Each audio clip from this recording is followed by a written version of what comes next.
Mi nombre es Gabriela Speroni y con la clase de hoy comenzamos la unidad de reproducción vegetal del curso de botánica que se va a desarrollar en 5 clases teóricas con presentaciones en video. En ella vamos a analizar los modos de reproducción que ocurren en las plantas y vamos a analizar el ciclo de vida que presentan estos organismos. Un ciclo de vida que se ha ido modificando a lo largo de la adaptación de las plantas a la vida terrestre, y para ello vamos a analizar el ciclo de vida de los principales grupos de plantas. Nos dedicaremos a los musgos, los helechos, las gimnospermas, y le dedicaremos mayor tiempo al ciclo de vida de las angiospermas. En la clase de hoy vamos a presentar cuáles son los modos de reproducción que presentan las plantas. Vamos a analizar el ciclo biológico que posee este grupo de seres vivos y nos vamos a dedicar a analizar cómo se presenta este ciclo biológico en el grupo de los musgos y de los helechos. El proceso de reproducción es una de las funciones de los seres vivos que tiene como objetivo la producción o generación de un nuevo individuo. Este proceso mantiene a las especies en el tiempo porque les permite permanecer luego que muere el individuo que les dio origen, y también mantiene a las especies en el espacio porque la nueva descendencia puede reemplazar a la planta madre en el lugar donde estaba o también puede colonizar nuevos ambientes. La generación de nuevos individuos puede darse por diferentes vías o modos. Como recordarán del curso de biología general, una de las vías es la vía sexual, donde participan dos células reproductivas que son los gametos. Estos se unen en el proceso de fecundación y forman la primera célula de un nuevo individuo que se llama cigoto. Esta célula recibe información genética de ambos padres y por lo tanto el cigoto combina características de ambos padres. Por divisiones celulares mitóticas del cigoto se forma el embrión, que es una etapa inicial de desarrollo del nuevo individuo que permanece protegido de alguna manera por la planta madre. Teniendo en cuenta la herencia que recibe la progenie, la forma de reproducción sexual incrementa la variabilidad genética en las poblaciones y esto representa una ventaja adaptativa para las especies para poder enfrentar posibles cambios o alteraciones del ambiente. La otra vía de reproducción es la asexual. Etimológicamente, el prefijo a significa no, o sea, una reproducción que no es sexual, no tiene combinación de células gaméticas. En esta vía de reproducción se forma un nuevo individuo a partir de células del cuerpo de la planta madre. Al formarse por sucesivas mitosis de células somáticas y no haber combinación de nuevos materiales genéticos, la descendencia es idéntica a la planta madre. Dentro de la forma de reproducción asexual hay distintas vías. Una de ellas es a través de los órganos vegetativos de la planta. A partir de meristemas ubicados en órganos vegetativos como tallos y hojas, se pueden formar nuevos individuos que se separan de la planta madre y generan plantas independientes. Esto es lo que ocurre en los rizomas de iris o los tubérculos de papas que vemos en la imagen. También pueden formarse plantas hijas a partir de yemas en las hojas, como en el género Calanclora. Otra forma de reproducción asexual es la que se realiza por células reproductivas denominadas esporas. En varios grupos de plantas las esporas son liberadas de los esporangios donde se forman y son las encargadas de diseminar la especie y generar nuevas plantas. En otros grupos de plantas las esporas quedan retenidas en el esporangio y nunca son liberadas. Este tipo de adaptaciones son las que veremos en las sucesivas clases de la unidad de reproducción vegetal. Otra forma de reproducción asexual de las plantas es la apomixis, en la cual se forman embriones que quedan contenidos en las semillas, pero que son de origen asexual, o sea, que no se forman por fusión de gametos, sino que provienen de células somáticas de la planta madre. Esta forma de reproducción es frecuente en la familia de las rosáceas, de las gramíneas y de las compuestas, como en estas semillas contenidas en los frutos de diente de león, que frecuentemente son formadas por vía asexual. Por lo tanto, el individuo que se forma en la germinación de estas semillas es idéntico a la planta madre, o sea, es un clon de ella.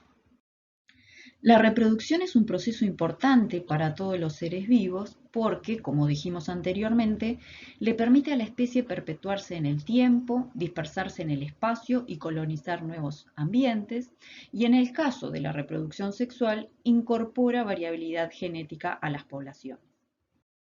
Desde el punto de vista antropocéntrico, para el hombre también es un proceso relevante para su supervivencia y economía, porque el producto de la reproducción de las plantas, en especial las angiospermas, son frutos y semillas. Estos productos constituyen la base de su alimentación, son la materia prima de gran parte de sus industrias y las semillas o los propios frutos son las unidades que utiliza el hombre para propagar sus cultivos. Como recordarán del curso de biología general, las plantas son un grupo de organismos vivos que se caracteriza por tener cuerpos pluricelulares formados por células eucariotas. Son organismos macroscópicos, autótrofos, que no tienen movimiento propio y viven sujetos a un sustrato y que poseen un ciclo biológico caracterizado por la alternancia de generaciones. Esta última característica es la que nos va a ocupar el resto de esta clase. ¿Qué es el ciclo de vida de un organismo? Es ese círculo imaginario que traza un organismo vivo a lo largo de su vida, desde que nace, crece y alcanza la madurez reproductiva para generar un nuevo individuo.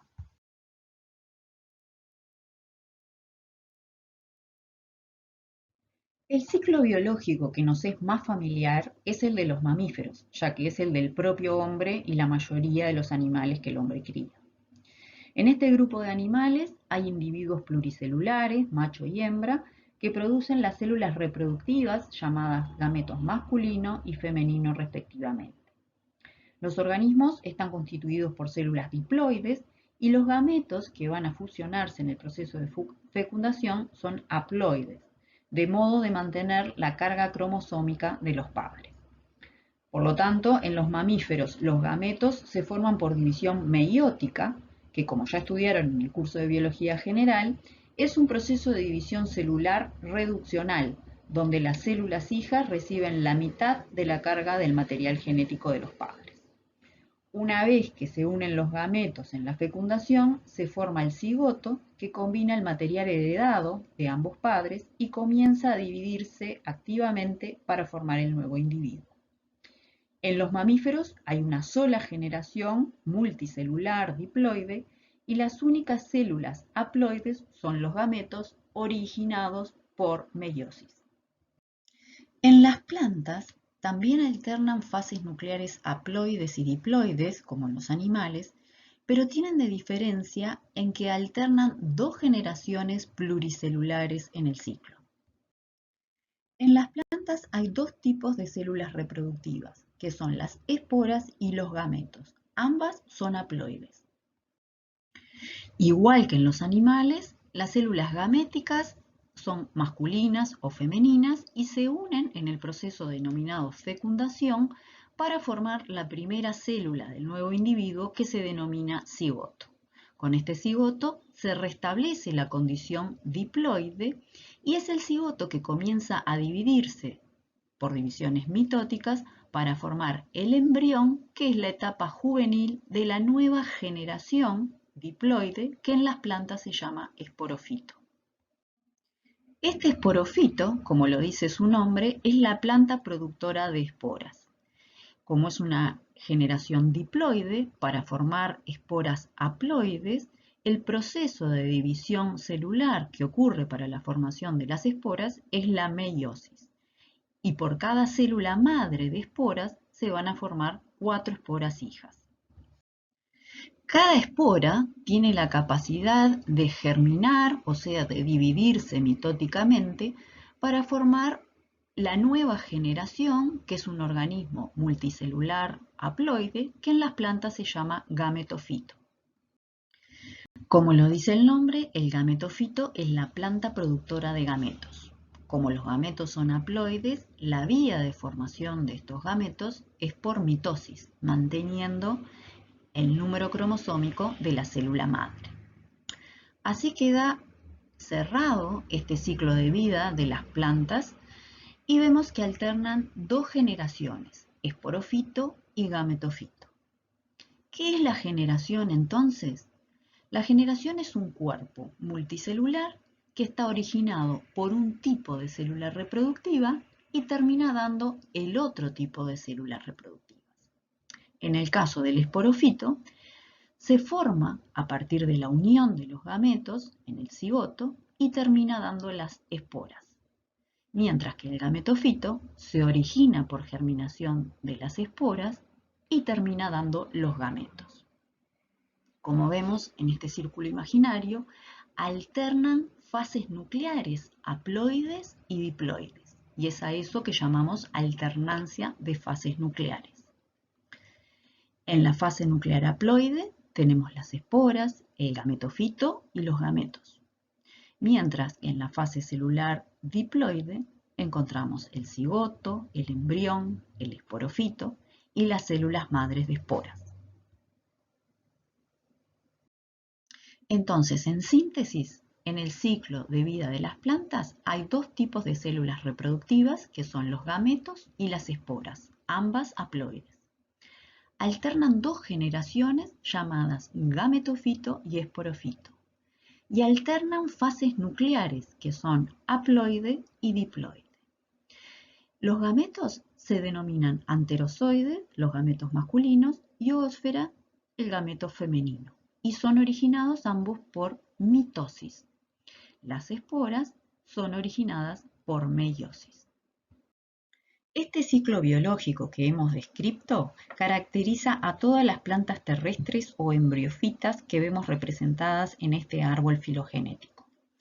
Se denominan embriofitas porque todas presentan un estado juvenil de desarrollo del esporofito que permanece protegido por la planta madre. En este árbol filogenético vemos representados a los principales grupos de plantas terrestres y sus lazos de parentesco. Nos muestra que todos los grupos comparten un ancestro hipotético común ubicado en la base del árbol. Este ancestro se postula que estuvo en las algas carophysia, por lo tanto, las plantas tuvieron que generar una serie de adaptaciones para pasar del agua a la tierra. Los primeros grupos en pasar a la vida terrestre fueron los musgos, las hepáticas y los anthocerotas, que en conjunto se denominan briofitas. Son plantas de pequeño tamaño que desarrollaron una cutícula protectora para prevenir la desecación, pero que carecen de tejidos vasculares diferenciados. Por eso se denominan plantas avasculares y se separan de las traqueofitas, que comprenden los grupos de plantas con xilema y floema diferenciados. Las primeras plantas que adquieren tejidos vasculares diferenciados son las licofitas y las polipodiópsidas, entre los que se encuentran los helechos. Dentro del grupo de las traqueofitas, la novedad evolutiva que diversifica este gran grupo es la aparición de la semilla. Las plantas que poseen semillas se denominan espermatofitas.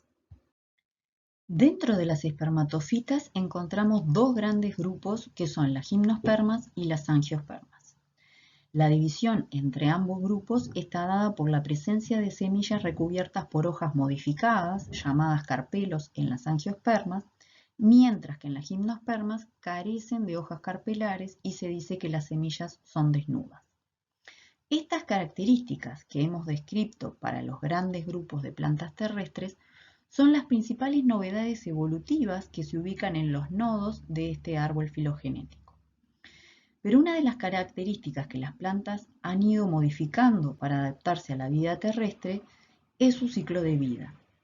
Si bien todas las plantas presentan alternancia de generaciones y fases nucleares, veremos que el desarrollo de las generaciones y sus estructuras reproductivas ha ido variando.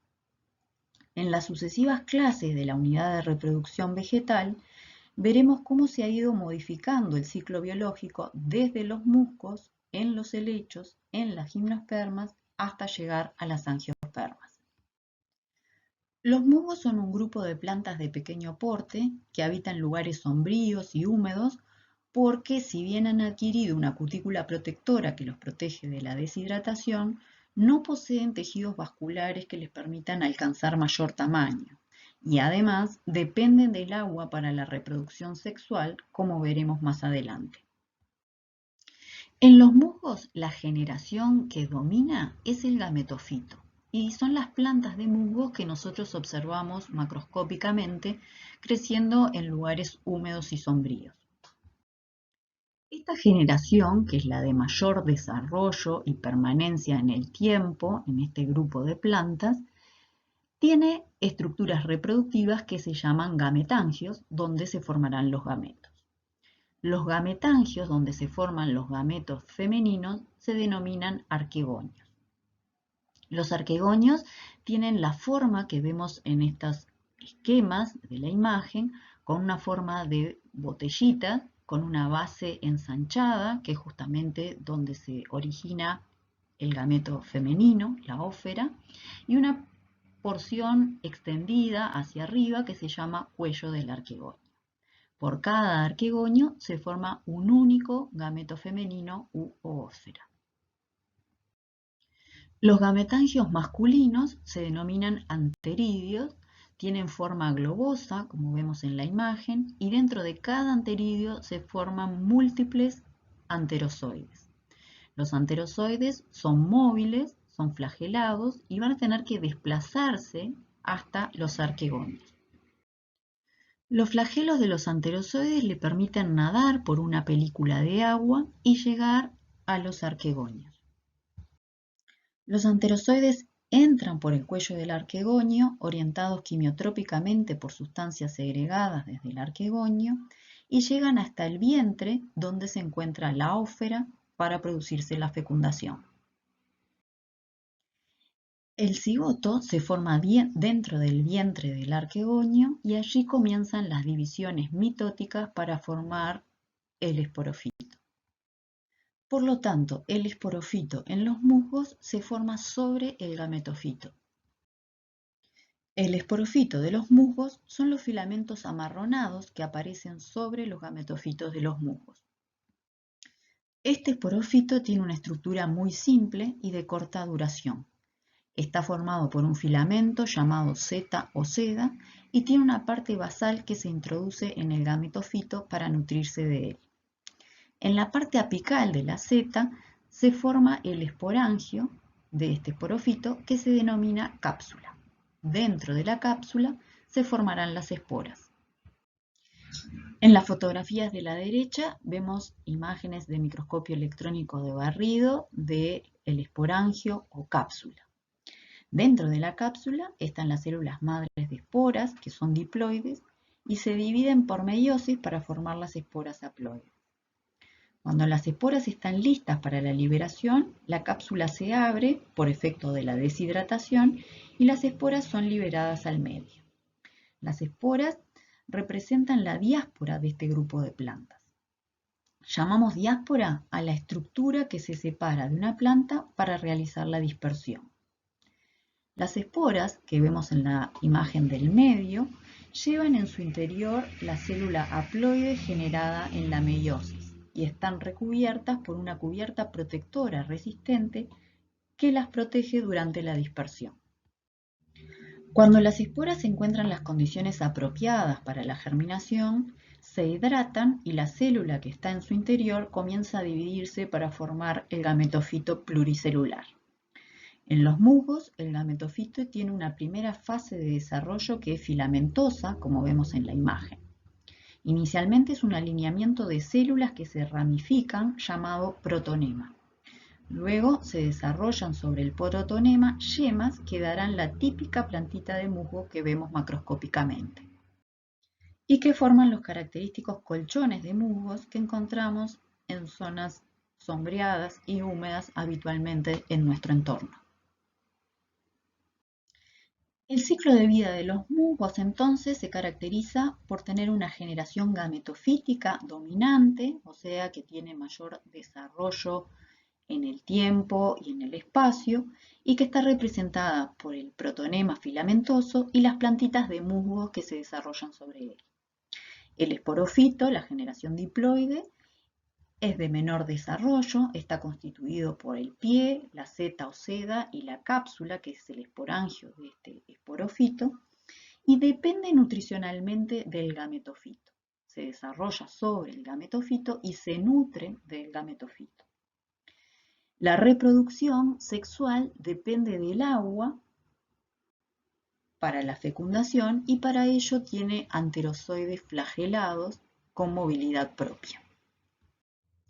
El grupo de los helechos está conformado por plantas de mayor desarrollo que los musgos, en parte porque tienen tejidos vasculares diferenciados que le permitieron alcanzar mayores tamaños. Habitan lugares sombreados y húmedos en la mayoría de los casos, porque al igual que lo que veíamos en los musgos, dependen del agua para la fecundación. En este grupo de plantas, la generación que tiene mayor desarrollo es la esporofítica, que son las plantas que vemos macroscópicamente. Sobre las hojas del esporofito se forman los esporangios, que son las estructuras reproductivas de esta generación. Los esporangios en los helechos se forman en el embés de las hojas. Los esporangios forman agrupamientos en el embés de la hoja que se denominan soros. Los soros pueden estar cubiertos por una lámina foliosa denominada inducio, como aparece en la fotografía del culandrillo que vemos en la imagen.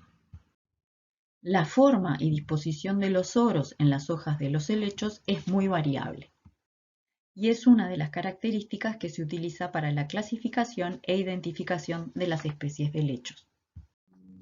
En el caso del culandrillo, los soros están en el margen de la hoja.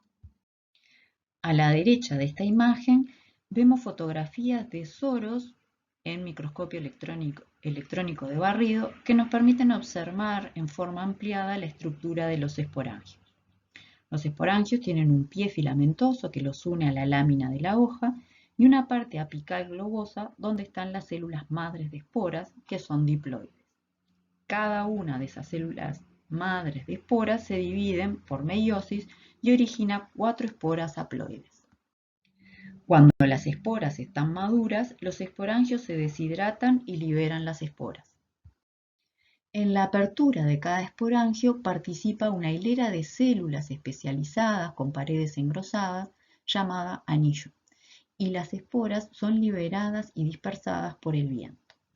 En este grupo de los helechos, las esporas también son las diásporas, al igual que vimos en musgos. Cuando las esporas encuentran las condiciones apropiadas de luz y humedad, se hidratan y comienzan a germinar. La célula haploide comienza a dividirse, como vemos en la imagen, y forma una estructura pluricelular, foliosa, en forma de corazón, que se llama protalo. Este protalo representa la generación gametofítica del helecho. Es una pequeña planta de color verde, laminar, en forma de corazón, de aproximadamente medio centímetro cuadrado y que se desarrolla sobre la superficie del suelo.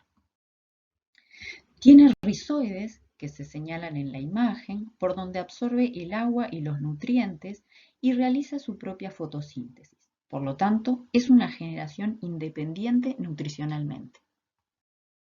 En la cara que está recostada contra el suelo, se forman los gametangios, que son las estructuras reproductivas de esta generación. Los arquegonios se forman próximos a la escotadura del protalo. Se forman varios arquegonios y cada uno lleva en su interior una única oósfera. Los anteridios se forman entre los rizoides.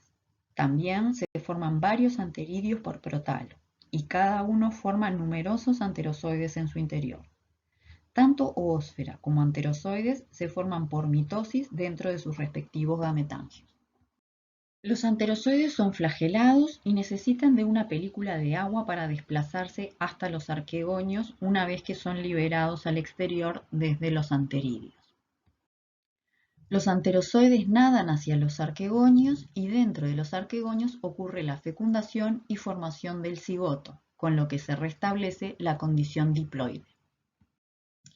El cigoto comienza a dividirse dentro del arquegonio para formar el embrión el cual continúa su desarrollo para formar el nuevo esporofito. Las primeras etapas de formación del esporofito ocurren sobre el protalo, como vemos en la imagen, pero rápidamente el esporofito desarrolla sus propias raíces y se vuelve fotosintético, independizándose del gametofito. Y así se forma un nuevo esporofito independiente. Entonces, en el ciclo de vida de los helechos, vemos que la generación que tiene mayor desarrollo es el esporofito, que es la planta que vemos macroscópicamente. Esta condición de mayor desarrollo del esporofito vamos a ver que se mantiene en las plantas terrestres, tanto en las gimnospermas como en las angiospermas. El gametofito es más reducido, está representado por el protalo, y tanto gametofito como esporofito son independientes nutricionalmente uno de otro. Este grupo de plantas continúa dependiendo del agua para la reproducción sexual porque posee anterozoides flagelados que son liberados al medio y tienen que nadar por una película de agua para alcanzar la ósfera. En el ciclo de vida que hemos analizado de los musgos y en la mayoría de los helechos, se forma un solo tipo de esporas y por eso se denominan plantas homosporadas. Al haber un solo tipo de esporas, hay un solo tipo de esporangios donde se forman estas esporas y ellas producen un solo tipo de gametofito que lleva ambos tipos de gametangios, arquegonios y anterídeos. Algunos tipos de helechos, como los helechos acuáticos, presentan dos tipos de esporas. También presentan dos tipos de esporas las gimnospermas y las angiospermas. A estos grupos de plantas se les denomina plantas heteroporadas. En estos grupos se diferencian micrósporas y megásporas. Ambas esporas son haploides. Las micrósporas cuando germinan forman el gametofito masculino que formará los gametos masculinos. Las megásporas cuando germinan forman el gametofito femenino que formará el gameto femenino. En las plantas heterosporadas, por lo tanto, vamos a encontrar dos tipos de gametofito, masculino y femenino. Cuando ocurre la fecundación, se forma el cigoto diploide que genera el embrión que se desarrollará en el esporofito adulto.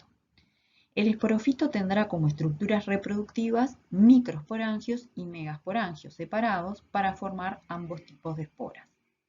Dentro de cada tipo de esporangio están las células madres que se dividen por meiosis y originan las microesporas y megásporas.